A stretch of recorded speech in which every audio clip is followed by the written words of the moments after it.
আপনার সফলতা, আপনার সাকসেস, এটা সবার ভাল লাগবে না, মনে রাখবেন। সবাই এটা পছন্দ করে না। আল আইনু হক, নজর কিন্তু সত্য। নজরের প্রভাব আছে, চোখের প্রভাব আছে।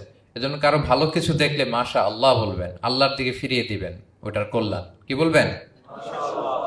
একটা সুন্দর ফুটফুটে বাচ্চা দেখলে মাশা আল্লাহ।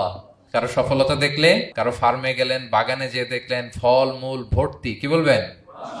মাশা আল্লাহ, বিসমিল্লাহ মাশা আল্লাহ বললে এটাতে আর ক্ষতি হয় না। অনেকে বলে যে বাবা মা মাশাল্লাহ বলা লাগে না, বাবা মা আর নাকি মামা, এই তিনজন নাকি মাশাল্লাহ না বললে কিছু, এটা ভুল কথা। বাবা মারও বলতে হয়। বাবাও তার ছেলের কোনো সাকসেস, ভালো কিছু দেখলে কি বলবে? মাশা আল্লাহ, তাবারাকাল্লাহ, অথবা বিসমিল্লাহ মাশা আল্লাহ, এটা আপনারা বলবেন। ধরেন যে আপনি কোন একটা প্রোগ্রামে বসে আছেন, আপনার পাশে যে বসে, আপনি তার দিকে এরকম 10 মিনিট তাকায় আছেন, কোনো কথা ছাড়া শুধু তাকিয়েই রইলেন। তার কি ভাল লাগবে বলেন? সে কি কমফোর্টেবল ফিল করবে? সে ভয় পাবে, সে ভয় পাবে, অস্বস্তি ফিল। আপনি কিছুই করেন নাই, না তাকে টাচ করেছেন, না ধরেছেন, ছুঁয়েছেন, কি শুধু তাকিয়ে আছেন। দেখেন নজরের কি প্রভাব। আল্লাহ আইন হাক, নজর সত্যি। এজন্য কারো সাকসেস দেখলে আমরা সবসময় যেন মাশাআল্লাহ বলি। মাশাআল্লাহ ঠোঁটের সাথে মিলিয়ে রাখবেন। ভালো দেখলে কি বলবেন? মাশাআল্লাহ, মাশাআল্লাহ, বিসমিল্লাহ মাশাআল্লাহ, মাশাআল্লাহ, তাবারাকাল্লাহ, এটা বলবেন।